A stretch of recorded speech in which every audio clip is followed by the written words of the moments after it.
جی بالکل، مسلم لیگ کاف کا سیاسی مستقبل کیا ہوگا، آج الیکشن کمیشن نے فیصلہ سنا دیا ہے۔ چودھری شجاعت حسین ہی پارٹی کے سربراہ رہیں گے، پارٹی کے صدر رہیں گے، اور اس سے پہلے سینٹرل ورکنگ کمیٹی نے یہ فیصلہ کیا تھا کہ چودھری شجاعت حسین کو عہدے سے ہٹا دیا جائے اور طارق بشیر چیمہ کو عہدے سے ہٹا دیا گیا تھا۔ مسلم لیگ کاف کے انٹرا پارٹی انتخابات 10 اگست کو ہونا تھے، اس کا عمل بھی الیکشن کمیشن کی طرف سے روک دیا گیا تھا، چونکہ سینٹرل ورکنگ کمیٹی کی طرف سے جب چودھری شجاعت حسین کو اور طارق بشیر چیمہ کو ہٹایا گیا اور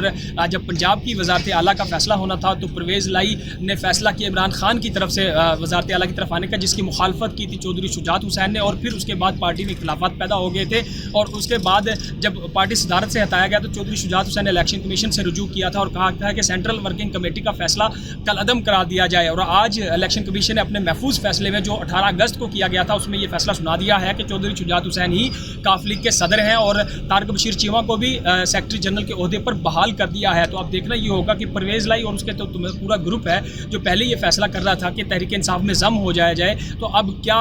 یہ فیصلہ وہ کر لیں گے، کیونکہ اب ان کے پاس راستہ نہیں ہے۔ دوسرا، پہلے تو یہ کہا جا رہا تھا کہ کاف لیگ ہی پرویز لائی جو ہے وہ نئے سینٹرل ورکنگ کمیٹی کے فیصلے کے بعد نئے عہدے دار ہوں گے تو پھر پارٹی سربراہ بن جائیں گے، تو چودھری شجاعت حسین کو فارغ کر دیا جائے گا تو کاف لیگ ان کے پاس آ جائے گی، لیکن الیکشن کمیشن نے کاف لیگ کی جو صدارت ہے وہ چودھری شجاعت حسین کو دے دی ہے، تو پرویز لائی کے پاس اب اگلا راستہ صرف تحریک انصاف کے ساتھ چلنا، عمران خان کے ساتھ تحریک انصاف میں ضم ہو کر ہی چلنا ہے، یا وہ الگ سے کوئی نئی پارٹی بنائیں گے، کوئی نیا نام دیں گے اپنے تمام چونکہ ارکان کو پرویز لائی کو حمایت حاصل ہے، چودھری شجاعت حسین کے ساتھ جو الیکٹڈ لوگ ہیں، جو ایم پی ایز ہیں کاف لیگ کے، وہ نہیں کھڑے، تو کیا اگلا سیاسی مستقبل کیا ہوگا، پرویز لائی کیا فیصلہ کرتے ہیں وہ بھی 1-2 دن میں فائنل ہو جائے گا، لیکن الیکشن کمیشن کی طرف سے پرویز لائی کو ناکامی ہوئی ہے اور چودھری شجاعت حسین کے حق میں یہ فیصلہ سنایا گیا ہے۔ چودھری شجاعت حسین، طارق بشیر چیمہ، صالح حسین اور دیگر لوگ اب کاف لیگ چونکہ ان کے پاس ہے تو وہ کیا دیگر لوگوں کو شامل کریں گے، تنظیم سازی کریں گے، کیا لائحہ عمل اپناتے ہیں، یا